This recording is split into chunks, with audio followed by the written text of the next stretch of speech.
Now, we're all familiar with the album cover for Sgt. Pepper's. In fact, there may be no more famous or influential album cover in the history of rock music. Now, to illustrate it, I'm using the 50th anniversary edition of the CD, but try to picture it in LP size. Plenty has been made of all the people that are on the front of the cover. Those are included and those who have been considered. People like Mae West, Leo Gorcey, Stu Sutcliffe, and, of course, Hitler. But I'm not going to talk about those folks today, simply because there's so much to talk about. I'll do that in other installments. Today we'll talk about the rest of the cover itself. The Sgt. Pepper album cover was a gatefold. And a gatefold is used when you have two discs. Now, when the boys realized they didn't have enough material for two discs, the planning was so far along on the album cover that they just kept it the way it was. So we get this nice splash picture of the four of them in their Sgt. Pepper outfits. Another thing that was interesting about the album was that it included cardboard cutouts.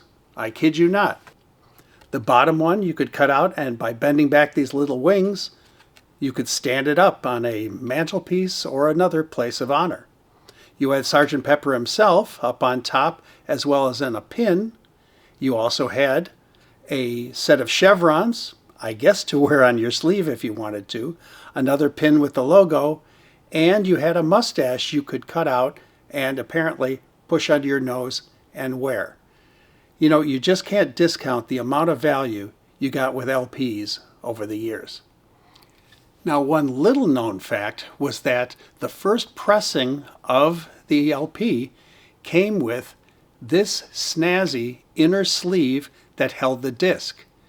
You look at the colors, it doesn't really look psychedelic the way we think about it, but if you turn it sideways, and it's usually pictured up and down, it looks like perhaps pink ripples on some lake somewhere. I guess that's kind of psychedelic.